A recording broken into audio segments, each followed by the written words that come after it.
कि जो प्रोटीन्स है हम उसको ऑलरेडी चार्ज के बेसिस में सेपरेट कर चुके हैं इन प्रीवियस वीडियोस। अब हम इस लेक्चर में हम प्रोटीन्स को on the basis of their shape जो है वो सेपरेट करेंगे, जिसमें हमारे पास प्राइमरी स्ट्रक्चर्स भी आता है, हमारे पास सेकेंडरी स्ट्रक्चर्स भी आता है जिसमें अल्फा हेलिक्स, बीटा प्लीटेड आता है, इसमें टर्चरी भी आता है, क्वाटरनरी भी आता है। तो ये हम एक साथ जो है वो करेंगे। तो सबसे पहले अगर हम यहाँ पे देखें तो प्राइमरी स्ट्रक्चर्स आता है। ये सिंपल जस्ट एक लीनियर पॉलीपेप्टाइड की चेन होती है, ठीक है। यहाँ पर बहुत सारे जो प्रोटीन्स है, अमाइनो एसिड्स है, दिस वन अमाइनो एसिड 1 है, ये अमाइनो एसिड 2 है, ये अमाइनो एसिड 3 है, ये अमाइनो एसिड 4 है, ये अमाइनो एसिड 5 है। यहाँ पर इनके पास लीनियर जो है स्ट्रक्चर जो है वो होता है, ठीक है। दूसरा पॉइंट यहाँ पर अगर हम देखें तो इसमें केवल और केवल पेप्टाइड बॉन्ड ही देखने को मिलेगा। पेप्टाइड बॉन्ड आप सबको पता है, जो कि 2 अमीनो एसिड के बीच में जो बॉन्ड बनता है उसको हम पेप्टाइड बॉन्ड कहते हैं। तो पेप्टाइड बॉन्ड ही केवल देखने को मिलेगा।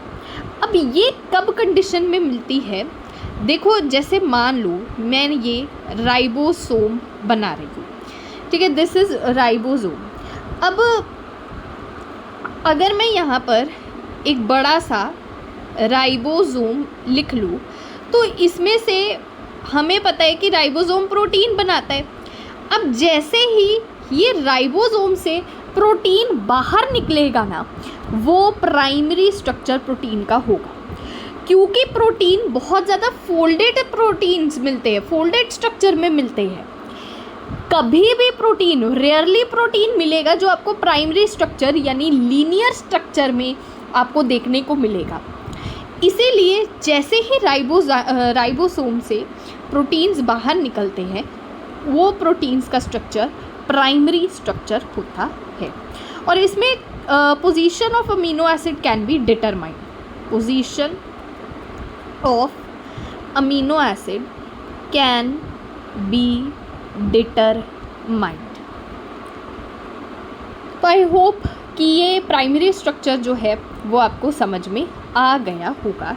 इसमें से ये बहुत ज़्यादा इम्पॉर्टेंट है कि हमें अमीनो एसिड का जो पोजीशन है वो डिटरमाइन हो सकती है। अच्छा, इसकी एग्जाम्पल जो है ये भी बहुत ज़्यादा इम्पॉर्टेंट है।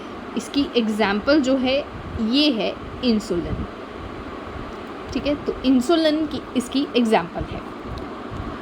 अब हम चलते हैं सेकेंडरी स्ट्रक्चर में। तो जैसे कि आपको सेकेंडरी स्ट्रक्चर में दिख रहा है कि सेकेंडरी स्ट्रक्चर में एक तो रेपिटेटिव आते हैं जिसमें हेलिक्स आता है, बीटा प्लेटेड आता है, और एक नॉन रेपिटेटिव मिलते हैं जिसमें टर्न, लूप और कॉइल्ड मिलता है। अब हेलिक्स जो है ना वो बहुत ज़्यादा टाइप्स के होते हैं। इसमें 2.27 हेलिक्स भी होता है, 2.27 हेलिक्स आता है, 310 हेलिक्स आता है, ठीक है, 3.313 हेलिक्स आता है, एंड 4.416 हेलिक्स भी आता है। यहाँ पे 3.6 आएगा, ठीक है। अगर मैं यहाँ पे बात करूँ तो यहाँ पर 3.6 आएगा, ठीक है। अब यहाँ पर अगर हम देखें, अगर हम यहाँ पे हेलिक्स की बात कर रहे हैं, ठीक है, एक एक करके अपन करेंगे। जो हेलिक्स है इसमें अल्फ़ा हेलिक्स आपकी सिलेबस में एग्जाम्पल है, और वो अल्फ़ा हेलिक्स जो है वो ये, दरअसल हम इस वाले स्ट्रक्चर को 310 हेलिक्स को ही हम अल्फ़ा हेलिक्स कहते हैं। और ये अल्फ़ा हेलिक्स की आपको यहाँ पर जो फोटो है कि एक्चुअल में स्ट्रक्चर कैसे देखने को मिलता है, बिल्कुल एक कॉइल्ड स्पाइरल जैसा होता है। पर इसमें 310 हेलिक्स का मतलब क्या हुआ, क्या होता है ये 310 हेलिक्स का मतलब क्या हुआ, वही हम समझने जा रहे हैं। देखो, सबसे पहले मैंने बोला कि 310 हेलिक्स ही आपके सिलेबस में है, जिसको हम अल्फा हेलिक्स कहते हैं। सही बात? हाँ सही बात। 310 हेलिक्स में यहाँ पर अगर मैं देखूँ तो इसका जो स्ट्रक्चर है वो तो एक स्पाइरल शेप्ड होता है। अब अगर मैं एक स्पाइरल ड्रॉ करूँ तो इसका मतलब यहाँ पर ये हुआ कि एक स्पाइरल में 3 अमाइनो एसिड्स होंगे, मतलब एक स्पाइरल में 3 अमाइनो एसिड होंगे for one spiral, for one turn. ठीक है, ये तो आपको समझ में आया होगा। हाँ समझ में आया है।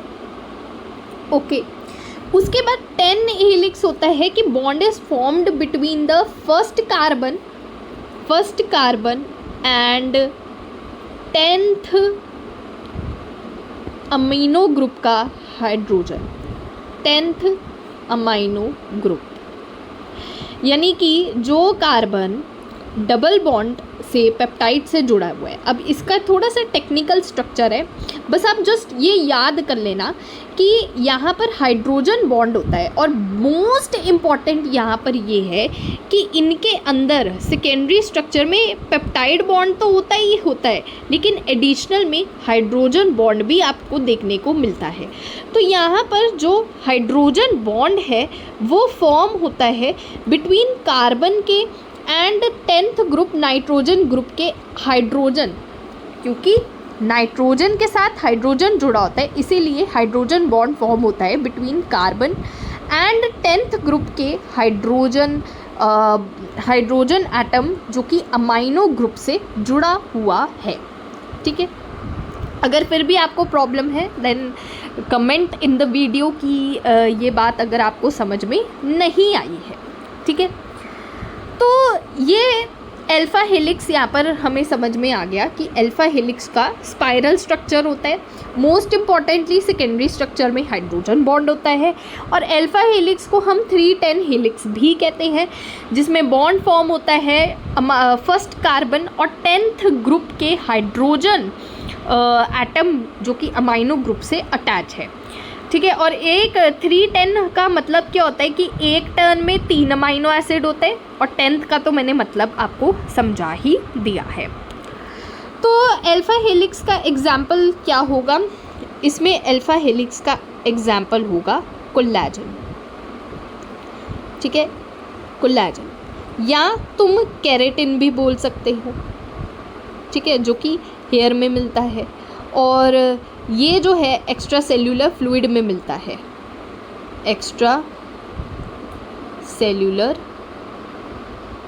फ्लूइड। तो यहाँ पर हमारा हेलिक्स जो है वो ख़त्म हो गया। अब हम बीटा प्लेटेड जो है वो देखते हैं।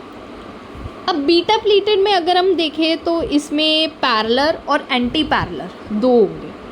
पैरेलल, ठीक है, इसमें अगर हम देखें तो इसमें ऐसे होगा पैरेलल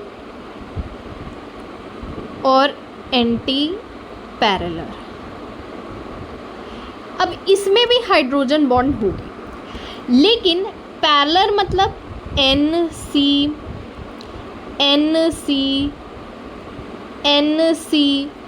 इस तरह से हाइड्रोजन बॉन्ड के साथ बहुत सारी पॉलीपेप्टाइड चेन जो है वो आपस में जुड़ी होगी। This is hydrogen bond.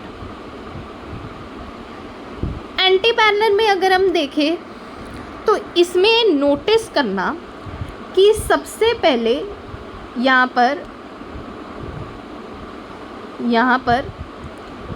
NC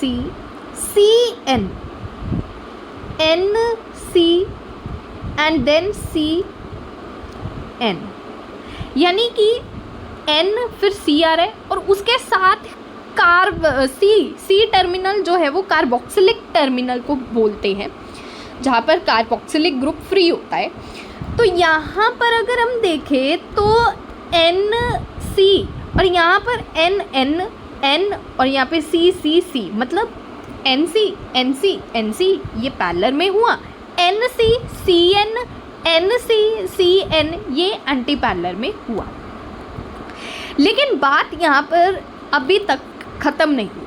hydrogen bonding तो दोनों में ही होगी, लेकिन पैरेलल में हाइड्रोजन बॉन्डिंग जो है बीटा प्लेटेड में यहाँ पर इंटरमॉलिक्यूलर होगी।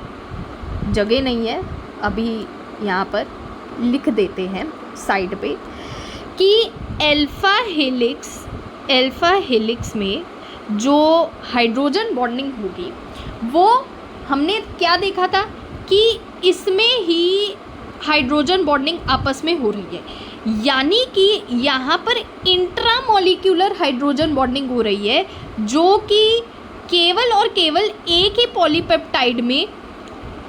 पॉलीपेप्टाइड में हाइड्रोजन बॉन्डिंग हो रही है। कैसे?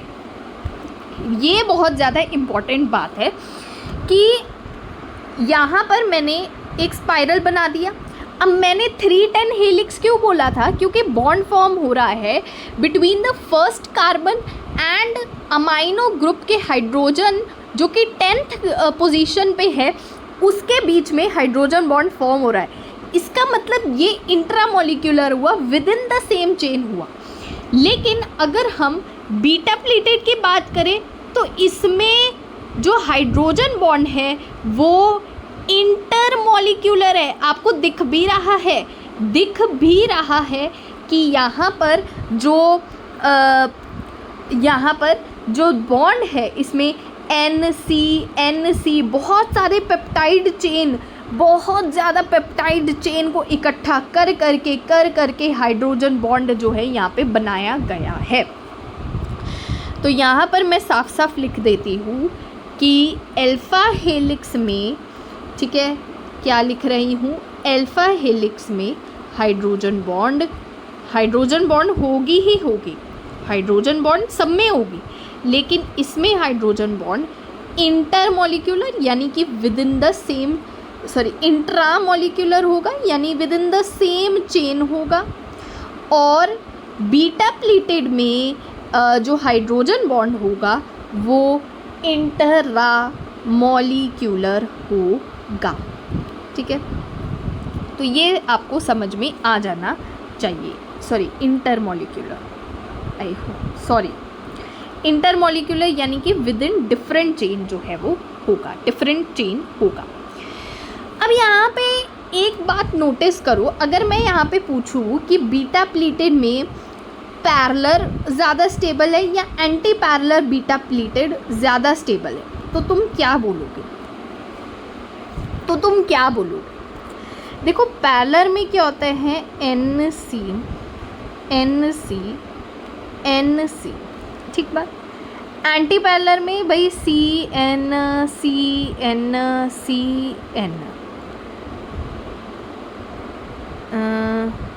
हाँ NCCN, ठीक बात।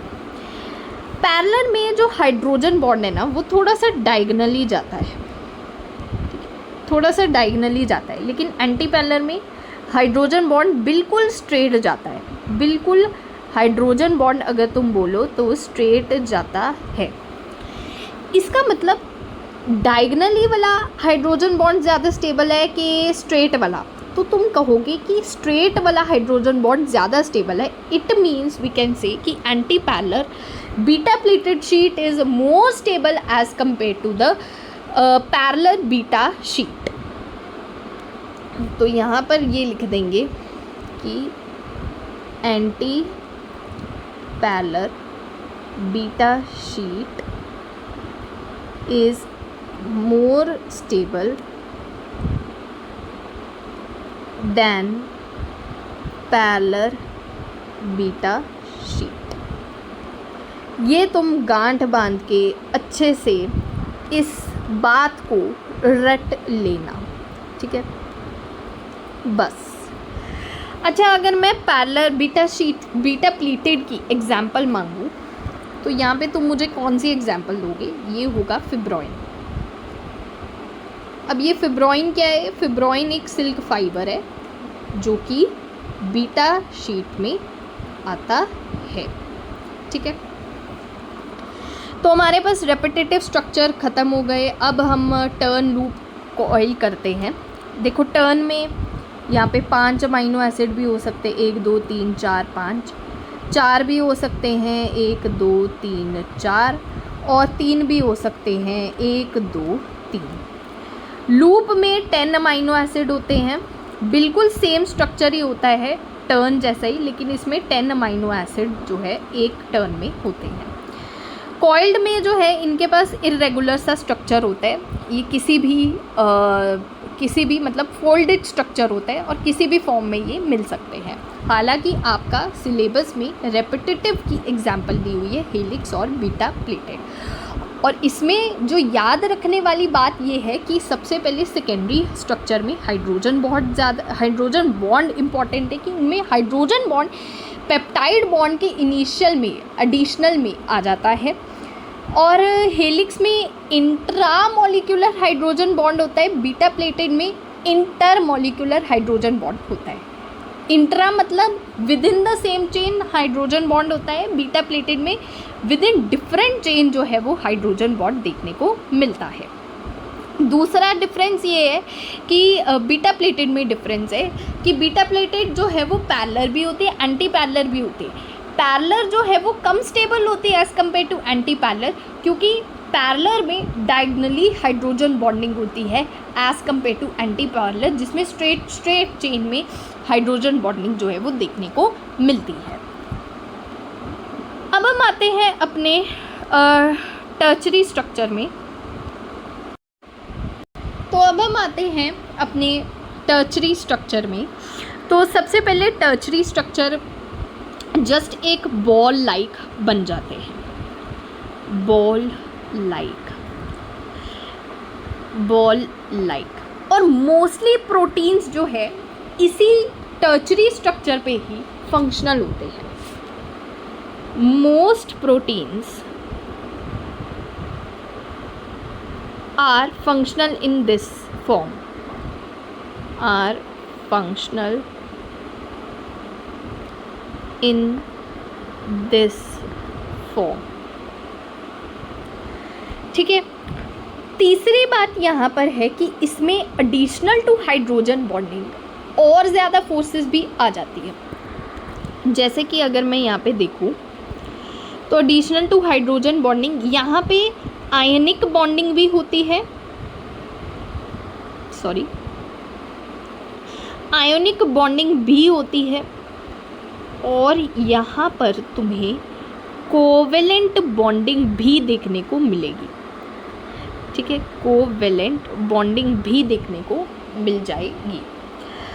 अब हाइड्रोजन बॉन्डिंग में अगर तुम्हें आयनिक बॉन्डिंग में देखना है तो तुम्हें हाइड्रोजन बॉन्ड तो देखने को ही मिलेगा। ठीक है, वैन डर वाल फोर्सेस देखने को मिलेगी,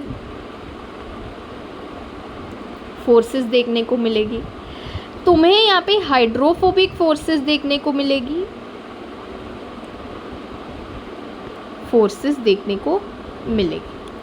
लेकिन अगर तुम कोवेलेंट बॉन्डिंग में बात करो तो बहुत ज़्यादा इम्पॉर्टेंट है कि तुम्हें यहाँ पर डाइसल्फाइड बॉन्ड देखने को मिलेगा, और डाइसल्फाइड बॉन्ड उसी प्रोटीन में तुम्हें देखने को मिलेगा जहाँ पर तुम्हें क्या मिलेगा, सल्फ़र मिलेगा। ठीक है, जहाँ पर तुम्हें सल्फ़र मिलेगा वहाँ पर ही तुम्हें डाइसल्फाइड बॉन्ड जो है वो देखने को मिलेगा, जैसे कि सिस्टीन और मेथियोनिन। अब सिस्टीन में भी, क्योंकि मैंने ये स्ट्रक्चर जो है वो अपनी प्रीवियस वीडियो में करवा चुके थे, तुम्हें सिस्टीन का अगर स्ट्रक्चर याद हो तो यहाँ पे CH2, मैं R ग्रुप ही बना रही हूँ, यहाँ पे H आएगा, अरे भाई हाँ, यहाँ पे H आएगा, यहाँ पे CH2, यहाँ पे CH2 और SH आएगा, और यहाँ पे COOH और NH2। तो यहाँ पे सिस्टीन के स्ट्रक्चर में सल्फ़र ग्रुप जो है वो फ्री है, इसीलिए ये सिस्टाइन जो है वो मिलकर डाइमराइजेशन कर लेगा। ये मैंने अपनी प्रीवियस वीडियो में बताया है। लेकिन अगर तुम्हें मेथियोनिन मिले तो यहाँ पर कार्बोक्सिलिक ग्रुप तो आएगा ही आएगा यहाँ पे, लेकिन यहाँ पे तुम्हें CH2SCH3 ये देखने को मिलेगा। सल्फ़र दोनों साइड से बॉन्डिंग कर चुका है, इसीलिए तुम्हें यहाँ पर मेथियोनिन में सल्फ़र जो है वो फ्री नहीं मिलेगा। इसीलिए डाइसल्फाइड बॉन्ड जो है वो केवल और केवल कौन बनाता है? सिस्टाइन। अब दूसरा यहाँ पे समझो कि इनमें कुछ कुछ रीजन्स में डोमेन्स होते हैं। अब ये डोमेन्स क्या होते हैं? These are domains. मैं तुम्हें एक एग्जाम्पल देती हूँ, ठीक है। मान लो ये एक मैंने इसका हिस्सा बना दिया, ठीक है। अब यहाँ पे डोमेन बनाए, ठीक है। एक डोमेन जो है वो प्रूफ रीडिंग की एक्टिविटी कर रहा है। मान लो ये डोमेन 1 है, ये डोमेन 2 है, ठीक है। अब इस डोमेन 1 जो है ये 3 to 5 प्रूफ रीडिंग कर रहा है, ठीक है। ये प्रूफ रीडिंग कर रहा है और ये 5 to 3 पॉलीमराइजेशन कर रहा है। अगर मैंने इसके स्ट्रक्चर को डीनेचर कर दिया तो ये डीनेचर नहीं होगा। इसका मतलब अगर मैंने कोई भी प्रोटीन को डीनेचर कर दिया या उसके फंक्शन को बिगाड़ दिया तो उसमें जो डोमेन्स होंगे, जैसे मान लो इसकी प्रूफ रीडिंग एक्टिविटी को मैंने डीनेचर कर दिया तो इसकी एक्टिविटी पे कोई असर नहीं पड़ेगा, ये अपना काम करता रहेगा, ये 5 to 3 पॉलीमराइजेशन करता रहेगा। मतलब अगर मैंने यहाँ पर डोमेन्स को बनाया और यहाँ पर ये डोमेन्स है, एक कर रहा है 5 to 3 या 3 to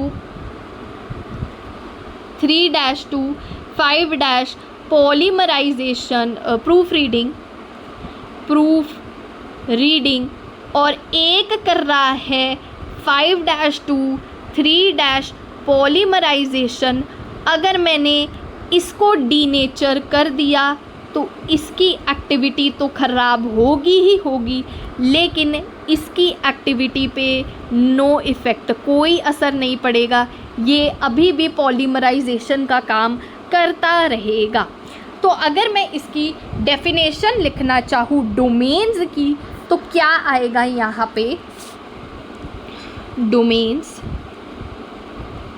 इंडिपेंडेंटली फोल्डेड,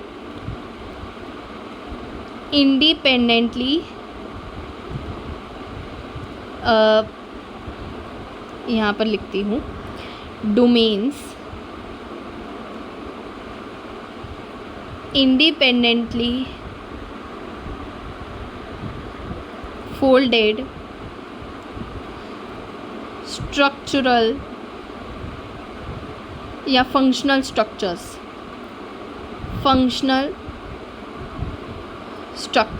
अब समझना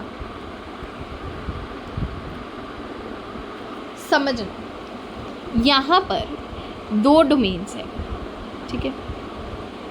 ये डोमेन 1 है, दूसरे पेन से बना देती हूँ, ये डोमेन 1 है, ये डोमेन 2 है।